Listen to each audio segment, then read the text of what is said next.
Welcome to the Spoon Podcast, where we talk to the builders and makers on the front lines of the food tech revolution. I'm your host, Michael Wolf. Today's guest is Zach Rash, the CEO of Coco Robotics, one of the most successful sidewalk delivery robot companies in the world.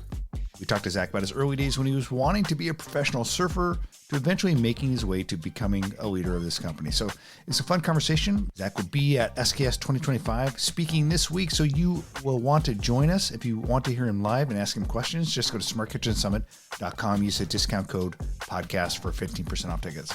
All right, I hope you enjoyed this conversation. Let's get to it. All right, tell us who you are and what you do. Hey, I'm Zach Rash. I'm the co-founder and CEO of Coco Robotics. We make these small autonomous vehicles to deliver food, groceries, all sorts of things around our cities. So, Zach, I think you've had a much more successful early career than me. When I look at your LinkedIn, it seems like you were in college not too long ago, and all of a sudden you're ahead of this really interesting startup. How did you get from like college to leading a company like Coco in such a quick fashion? Yeah, well, I met my now co-founder Brad at UCLA, and we formed this robotics lab together, and we just loved building robots together. And we spent like our entire life in this like box at UCLA with no windows, and we're just building robots from scratch, and it was the best job ever. So we spent a lot of time kind of thinking about, we were super interested in the self-driving tech and all the researchy side of this. And as we were getting ready to graduate, there was just the question of like, well, what do we go do now? And it would be amazing if we can continue doing stuff like this. And we actually looked for a company that was doing something like this that we could just go join together. It's funny, Brad and I actually did some like joint interviews together, which is like, we'd go into the same room together and we'd like finish each other's sentences in the interview. And we're like, okay, I think we should probably go start something together.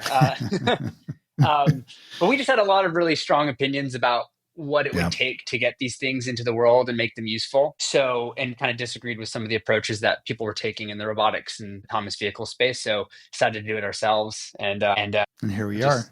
Kept doing the same thing, just, how to make a business around it. So going back to your days at the college and even before, were you part of that first robot? Like my son joined First Robotics, and I think it really changed his life. And for those of you who don't know, like it's such a key program in the US, I think globally, to help people get into STEM and learning robots. Were you part of that training? I wasn't. I wish I did. I wanted to be a professional surfer most of my life. So in high school, middle school and high school was like very little academics, and it was mostly surfing. And then I did a hard pivot into robotics by the time I got to college. Well, that's even more impressive. You're a surfer kid just enjoying the waves, and then you went into robotics. So that's such an impressive pivot. But you probably get out there once in a while, but that's still impressive. Yeah, I wish I did though. I think I would have loved it. It was never even on my radar to go do. But I mean, I see some of like the stuff kids are working on and like their high school teams and stuff, and it's pretty incredible. So I think I would have enjoyed it a lot, but didn't do it. So you were out there doing interviews. Were you interviewing with the likes of like Starship and the other folks? Like, what were some of are you working more like autonomous vehicle, like driving, or what were you looking at? Yeah, kind of all of those types. A lot of them aren't around anymore. But yeah, we just talked to a couple of companies, and I think there's basically been two broad categories of companies in the space. You have one is the kind of full self-driving project, which is a Waymo. Neuro used to be in the space with kind of a bigger vehicle that would drive on the roads. And basically it would be very, very expensive vehicle, kind of full road autonomy, and makes sense for moving passengers. Economics of moving goods is going to be way more challenging. If you're trying to move like $10 of pizza around a city, it's difficult to do that with a couple $100,000 robot. And then the safety, like the redundancy and the number of sensors you need just to make sure it's like super safe because you're moving a heavy vehicle. Just makes it really tough to deploy and make it safe and make it economical for merchants. So that's kind of one category, which we didn't think makes sense to start there. It makes sense for rideshare, but not as much for delivery. And then there's another category where it was basically that, what are the areas we can deploy a robot to that a 2017 or a 2015 autonomous vehicle software stack would work. So that ended up being college campuses, like more rural villages, areas where there's not that much density. So we really wanted to practically solve the kind of densest, most chaotic urban markets where a majority of the deliveries happen and a majority of the problems associated with delivery happen. Cost of living super high, congestion super high. The places that I think needed the solution the most, but are the most complicated and difficult to operate in. So we really wanted to be really good at launching a vehicle design for that environment and then build the technology to say, how does the kind of self-driving AI work with humans in that human operation to make a really reliable service that is, affordable and lower cost. And we were really, I think, the only company that went that exact approach. I think everyone else was kind of more in those two other categories. So when you started to think about joining forces with your soon-to-be co-founder, and you wanted to eventually focus in on sidewalk delivery robots, or what? How did you get started? Did you start tinkering around in the garages? Did you have a lot of early prototypes? Well, tell us a little bit about those early days. Yeah, we built we just built them. So this was like March 2020, coincidentally. Yeah. And so we just ordered a bunch of stuff, like a bunch of boxes from China. Um, and then like in the news, it's like, don't touch the cardboard boxes because you're going to get COVID from touching them. And we have like a mountain of cardboard boxes from China in our living room. Yeah. Yeah. um, so that was an interesting time to start this. So we started building these in our living room, and we couldn't get more wheels. So the back wheels were caster wheels. So anytime they hit Okay. like a crack on the sidewalk, it would go like flying. So it was a bit of a sketchy robot. But yeah, we just built them in our living room, and then the first day of the business, I mean, we gave it to a merchant, and Brad and I just took turns driving it and fixing it. But we did start, I think that's also kind of unique to us, is we did start trying to run a service for a real restaurant like on the first day. And there's a lot of learnings there, right? Restaurants are super busy. It's hard, Yeah. they don't want Yeah. your magical robot if it makes their life harder. No. So we did want to kind of instill those learnings very early on and just figure out how to make this useful. When you went in and approached this early restaurant operator, was this a friend or was this someone who just thought you're crazy? Like, who are these robot kids? There was kind of two at the very beginning. One was a corner store called L&K Market in Santa Monica. He just thought it was really cool and loved it, and we tried to figure out how to do kind of like this grocery use case with him. And our office was like this tiny little box, next door to his or his store. And then there was a restaurant called Alfalfa. Also on Main Street in Santa Monica. And there's a young, very tech forward founders who just started this brand, and they started it in New Jersey and then brought it over to LA. And, they were like all four trying to create this, and they worked through a lot of bugs and a lot of problems with us. They're actually great first customers because they were very articulate about, what wasn't working, and they could get us up to speed pretty quickly. Do you still remember that first customer, like getting the delivery? Were you there to like were you following closely, watching the robot as it was like arriving at the door?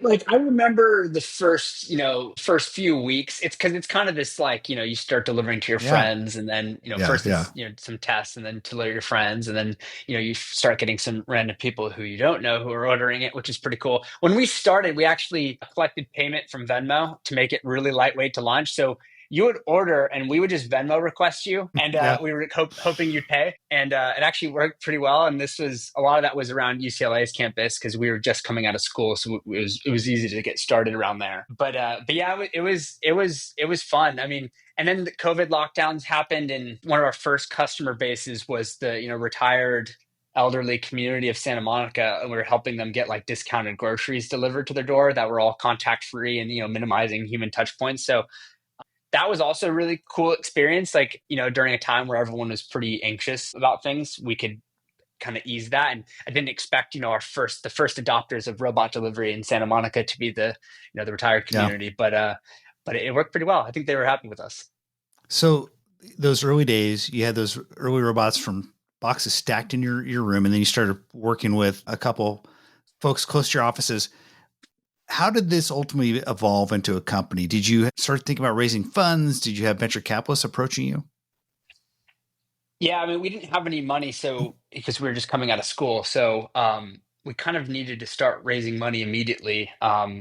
Robots, hardware gets quite expensive, even if you're only building a few. It's still Yeah. going to cost you tens of thousands of dollars. So um, I basically started raising money immediately while Brad was assembling whatever we could and trying to do some proof of concepts to show that, like, hey, we actually know how to build a robot at the very least. But it was a crowded space. There was a lot of companies that were starting to wind down around that time too. So it was hard to raise money. I did do the usual, like, 200 seed round pitches or pre-seed pitches to try to get funding. We got our first $50,000, and then we thought that was a lot of money, and we built a few robots with that, and kind of proved out that we could run a service, not just build the robot, but actually run a service. And then from there, it got a little bit easier to prove it out. And so yeah, that was a fun time. But yeah, and like, it's hard. It's hard to kind of bootstrap that when you're coming out of college, because we just couldn't even build a single robot with our own money. You guys haven't talked as much about, I think, correct me if I'm wrong, autonomous delivery. You guys, I think you have a piloted delivery, right? Can you talk about the differences in your approach using piloted delivery? Yeah, so it is a mix of autonomy and human operators. Every company is. I don't know how we ended up in this place, but like everyone has some combination, but nobody talks about it with any nuance. Maybe it's confusing. It doesn't sound as good. But the general idea is we wanted to start very deliberately by focusing on the hardware, the service, the product. And autonomy is just like a huge endeavor that will eat up unlimited resources. And it's a never ending investment that you will make to keep getting it better and better and better. And so our intuition was, can we make a really good product with human operators just driving them full time? And it started by, it was literally our street in Westwood of all of our college friends. Yeah. We would yell out the window and say, who wants to help us drive robots? And we signed up a bunch of students, and then they signed up their friends. And so we had these trained operators driving them. And the intuition was, if I can build a robot that's 10 times cheaper than a car, and I can have drivers doing it using software instead of sitting in a car and paying for insurance and gas and all this kind of stuff, we should be able to be cost competitive immediately compared to a human in a car, even before you have any autonomy. And so if that's true, then you should try to do that first, because it will force you to build all of the more boring stuff, the infrastructure, the maps, all that kind of software product, the maintenance, all the maintenance tools for the vehicles, all that. And then if you do that well, you're in a really good position to train the system to be more and more autonomous over time, because you have a fundamentally profitable and useful product that you can grow and scale, collect more data, have that human driver in the loop to constantly train the system and explain what's going on and correct it. That is a faster path to getting a good autonomy stack.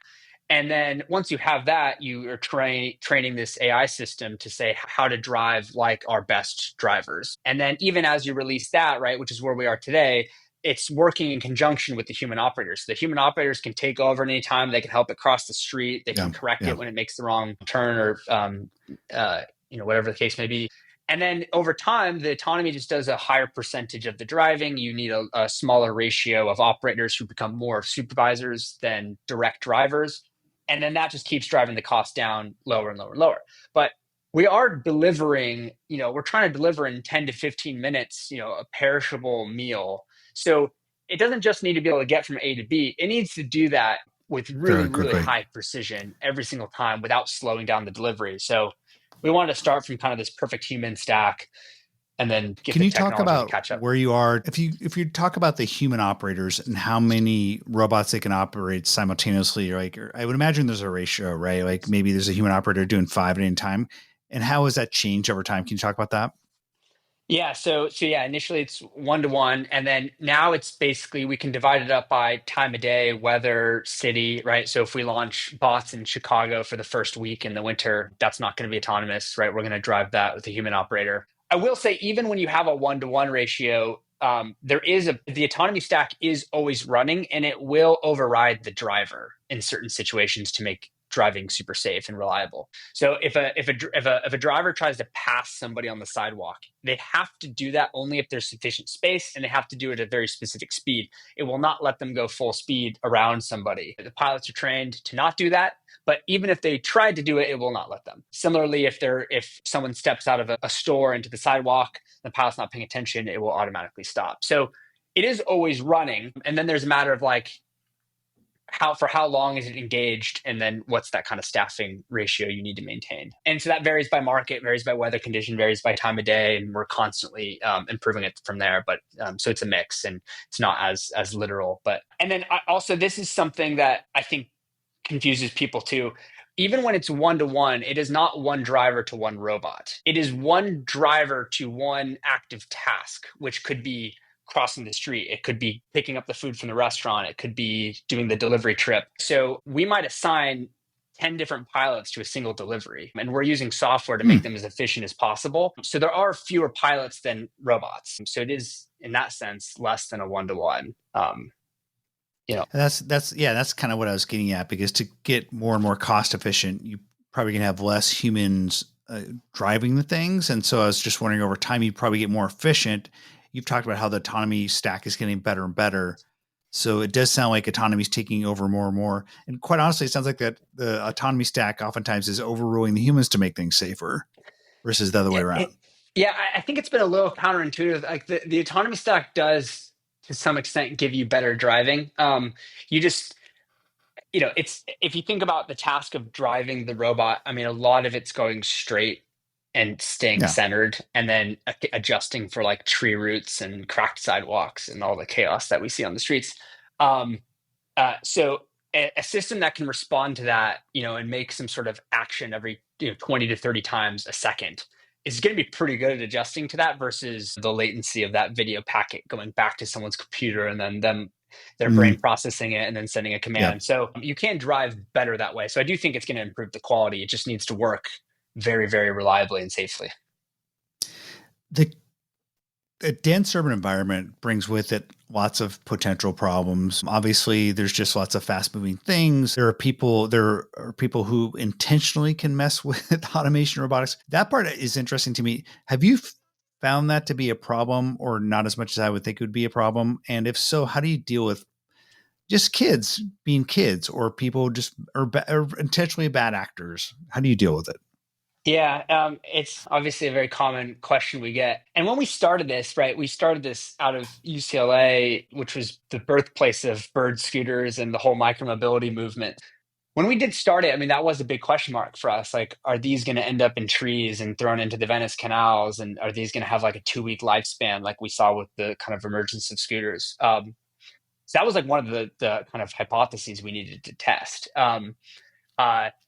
And now, here, like 5 years later, and millions of miles driven in these environments, it is like completely insignificant. It does not happen very often at all. You will get, like, people put stickers on them. People might draw something on it. They do daily cleaning to make sure they're presentable, and people feel good about that, having their food in it, right? So they're really well maintained. We do have a pretty high touch point on the fleet to ensure that. But generally, like, they're not scattered across the city, right? They're like organized at a merchant, and then they go to the customer, and then they come back, and then they're stored at night and cleaned every morning, cleaned every night. So that means there's a lot less opportunity for people to vandalize it or whatever.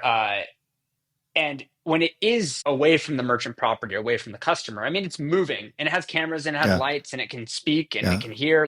It's not like a line bike that's sitting on the side of the road just waiting for. It's like it's moving around. It's doing stuff. So I think people generally understand that, and it's easier to do things that deter people when you kind of know what's around you, right? Like, I remember the scooters try to do this and sound a big alarm if you like touched it, but then like that person might be trying to ride it, and now they're going to throw it on the ground and walk away because you just threatened to call the police on them, right? So that's like not a good experience, right? Where we aren't going to do that because we know what's happening, because we can see what's happening. The robot can make an informed decision there. So it's actually been, and this is like across Venice to Hollywood to downtown Los Angeles to across Chicago. I think people usually have people take care of them, and people do, I think, have a pretty positive reaction with the vehicles. Understand that it's supporting local businesses and supporting their community. So it's generally been super positive. Now, Miami and like Helsinki, even more kind of extreme. Like, there's like Helsinki's got no crime whatsoever. The infrastructure is perfect. People are super respectful. So in Helsinki, I mean, it's kind of like a dream city to operate in. Whereas Miami's maybe a little more chaotic or disruptive. Miami's been good. Like, I think in terms of chaos, LA is probably peak chaos from across those markets.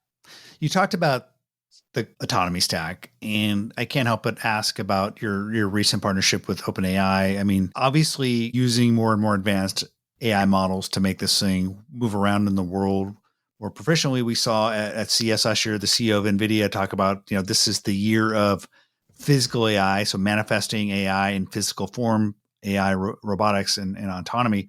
Can you talk about, where you are today, and then maybe how your partnership with OpenAI is going to push that even further?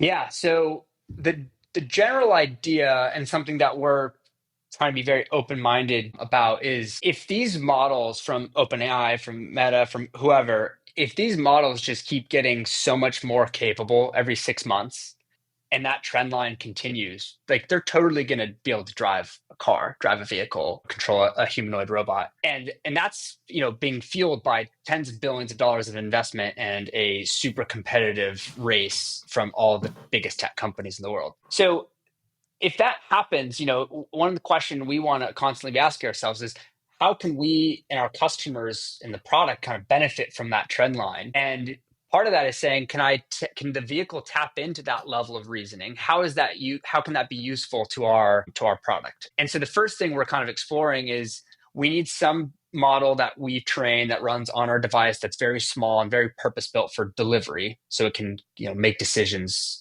20 to 30 times a second. But that model is not practically going to be large enough to have learned all of the physics of the world and different traffic scenarios and all these long tail things that can happen in a city when you're crossing an intersection, or you see a construction zone, or whatever. So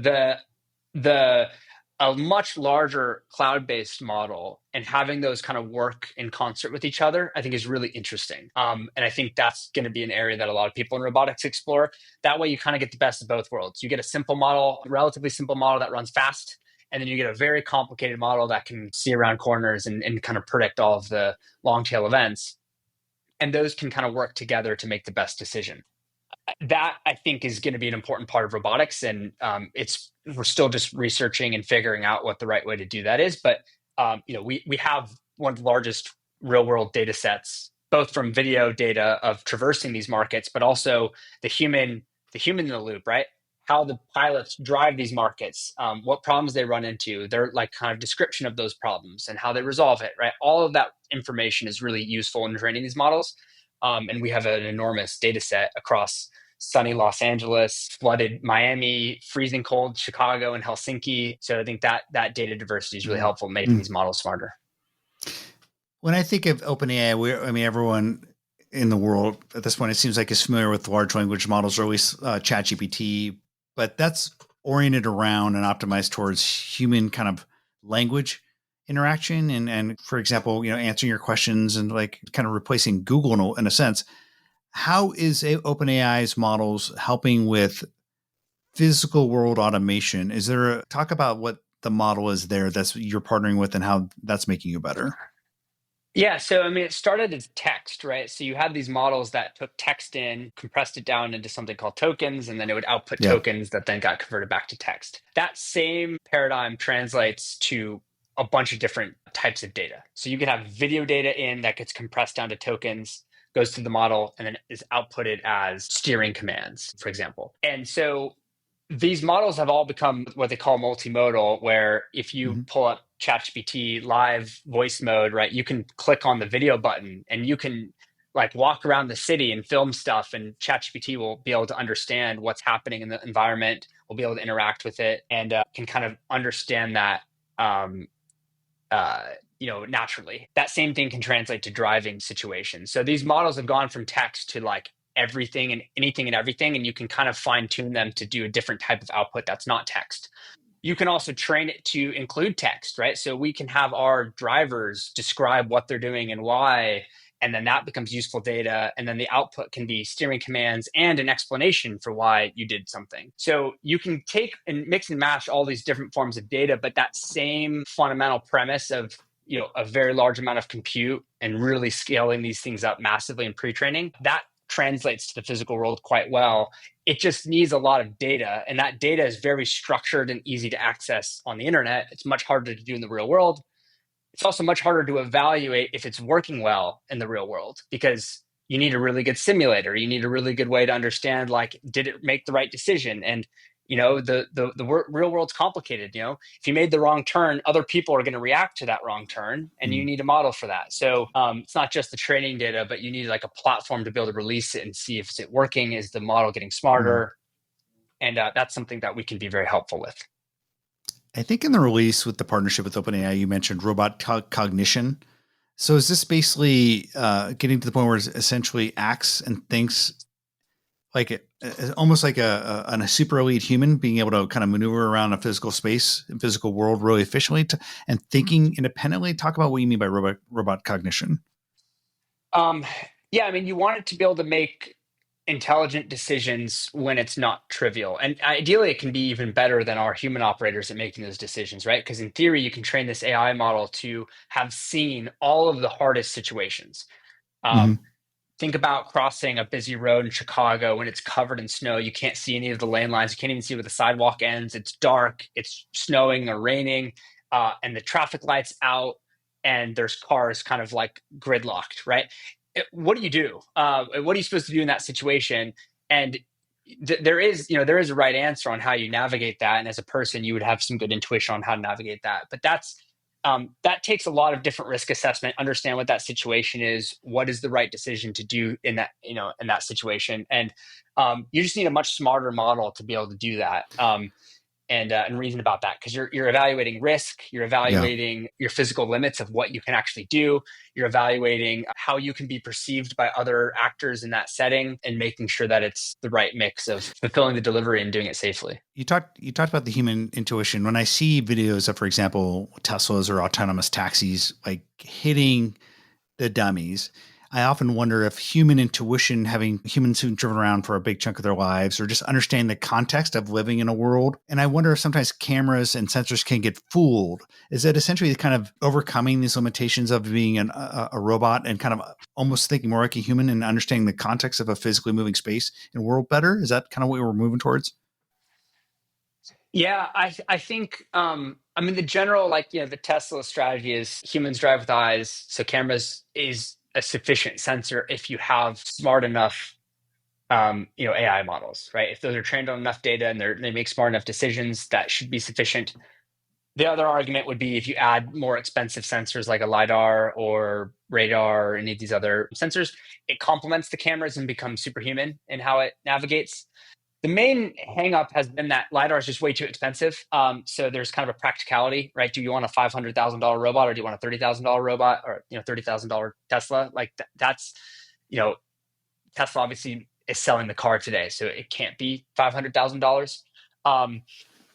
So but like there are situations where a camera is just hard to see, and it's hard for a human to see. So why not make it more superhuman if the economics can work that way? But isn't that where the human intuition steps in and goes, I've driven in really hard rain before.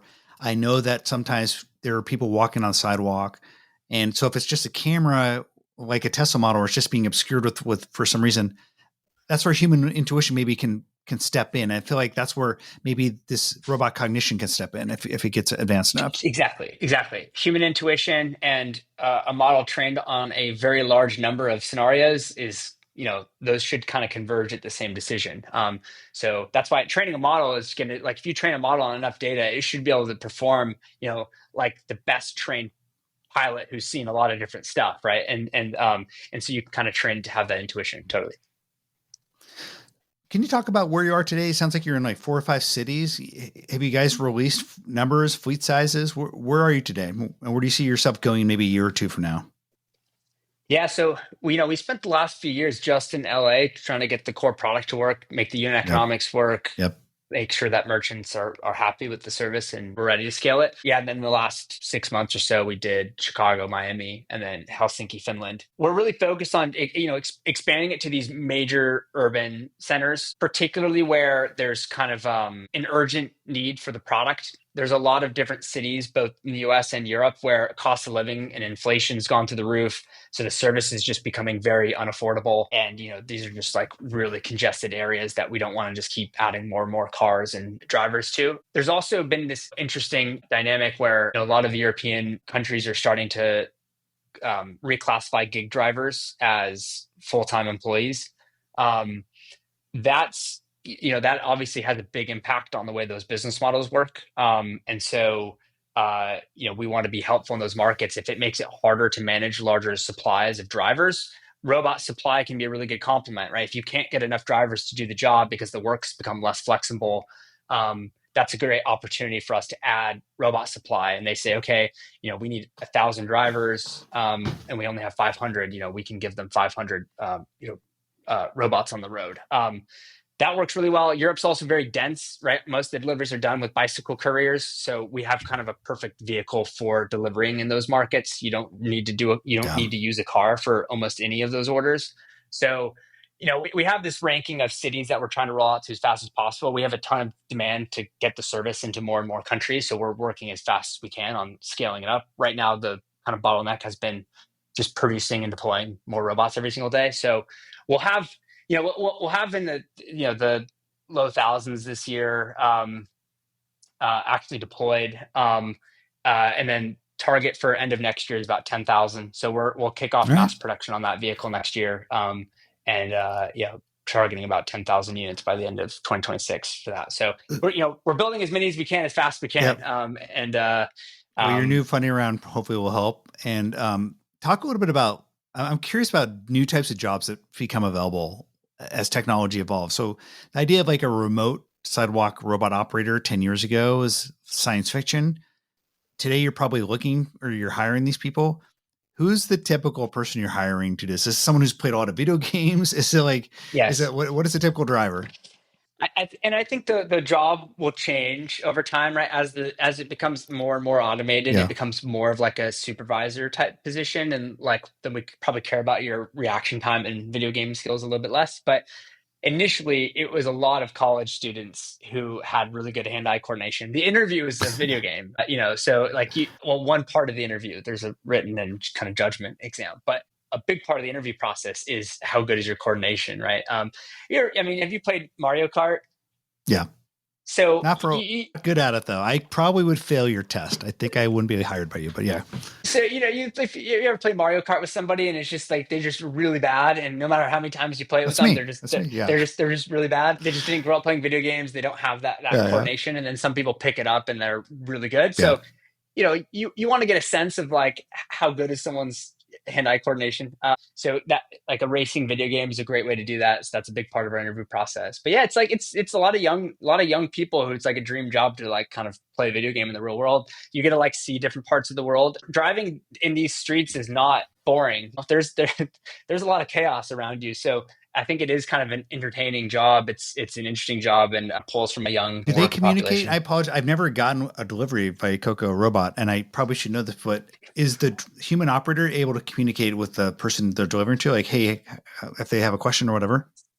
There are buttons you can press to say certain things, but we do not let the pilots just anonymously communicate via robot. That sounds like a bad idea. Maybe works. It does have there's an alarm. There's different commands it can send that are kind of pre-recorded or pre-made versus just letting them start singing on a microphone in the streets.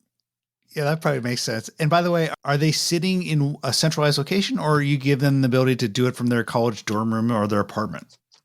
We've done both. It's mostly centralized. We've gone both ways. There's trade-offs, right? It's an easier job to recruit for if you can kind of work from home, but we have a lot less control over your connectivity and setup. So anytime, it is nice to be able to like have redundant internet connections and be very, very proactive at managing that kind of IT side of things. Internet connectivity is very, very important for this to work. So, we're usually pretty deliberate about that, but we've done both and we'll continue to do both. Where do you see the automated food delivery space or grocery delivery space or whatever going in 10 years? Do you think there will be like maybe a company that has multiple forms of getting it to you? Like maybe a Coco that is doing drone delivery, sidewalk robot delivery, underground tube delivery. Like, do you see maybe you getting into other modes? Do you think these companies will maybe join forces or consolidate? Yeah, I think there's a couple different modalities that make sense for different types of goods, different markets. So like a flying drone makes a ton of sense in a more rural community where you're covering very large distances. You can help a restaurant say, hey, you can reach way more customers because it's going to fly over, agricultural fields. In a dense city, like if you're in like downtown Chicago, a car is not a very efficient way to get around. Even like in Miami, the traffic in Miami these days is crazy. So if you're in Brickell, our sort of device is the most efficient way to move these goods around those markets. If you're in the suburbs, you probably want a higher speed like road vehicle. So I do think there'll like be overlap in some markets, but I do think kind of the core market for each of these products exists, and they're not super overlapping. Also, in grocery and food is very low value to weight, so you're transporting quite a lot of weight. Like the dollar per pound is pretty low versus if you're delivering medicine or if you're delivering like medical supplies or like emergency supplies, right? That dollar to weight is very high. So a drone is a perfect solution for that, because drones can't carry that much weight, and they need to constantly be recharged because they consume a lot of energy to transport it. But if you're moving like a bunch of pizzas and like a 2-liter bottle of soda, like that's a lot of weight for $20. So you want an expensive form factor. You want a very energy efficient form factor. So over time, like we certainly plan to make the vehicle just continuously faster, which will open up more markets for it. Really focused on the urban markets, but over time, I think a faster and faster form factor, and then we'll see where we go from there. But how much time do you find yourself spending with municipalities? Because this feels like it seems like the regulatory environment, the laws vary from state to state, city to city. Is this something you're out there, maybe you're partnering with or talking to other players in the space to make sure that the cities are allowing this? I know that California's kind of been a leader in this space in terms of like defining rules. Are you actively involved in that? Yeah. So there's a couple different, in Finland, there's national policy for this. So, we worked with both the national regulators. We're actually doing like a grant with the EU to how to incorporate the data to kind of improve the infrastructure and the conditions in the city, working with the city of Helsinki and all of their authorities. In Europe, it's usually like a national level. In the US, about half the states have statewide legislation that defines this sort of vehicle type and has kind of parameters in place. So we'll work with them and then we'll work with the city, but generally the framework's already there. And the other half of the states don't have any policy in place. So then we usually work directly with the municipalities, describe to them the benefits, and that's been a pretty good process. We started in the city of Santa Monica and created the program there, then did the same thing in the city of Los Angeles.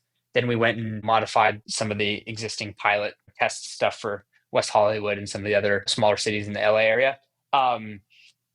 It's usually working with them to say, how does this benefit the community? What are the risks? How do we make them feel comfortable about that? It's usually they're making sure that we're like a legitimate company and have insurance and, can tell them how many vehicles we're deploying and make sure they're organized. It's usually like a lot of, hey, why is this not going to be like the scooter chaos that we had to deal with? And we've had a really good track record that we have a great relationship with Santa Monica, with LA City, have had a great relationship with the city of Chicago and kind of all the markets we've been launching. So it also helps because when we talk to a new city, they can reference us with past cities and they'll say good things about us because I think we've been a very,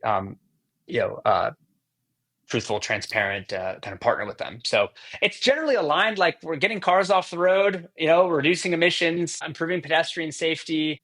We can provide a lot of useful information to make the city more accessible, because anytime we can't navigate somewhere, someone in a wheelchair or someone who's visually impaired is going to have trouble navigating. So I think there's a lot of benefits that we can bring to the city that they usually are pretty on board with pretty quickly. All right. Well, this has been a lot of fun, Zach, talking to you, hearing a little bit about the Coco journey, and looking forward to talking to you at the Smart Kitchen Summit. Thanks for joining us. Yeah, thanks for having me. This is fun. All right, that was it. I enjoyed my conversation with Zach Rash and learned a lot about Coco Robotics and the future of food delivery. If you want to listen in to our session tomorrow, just go to smartkitchensummit.com. Use the discount code podcast for 15% off tickets. All right, folks, we'll have more podcasts this week with guests from the Smart Kitchen Summit, so stay tuned.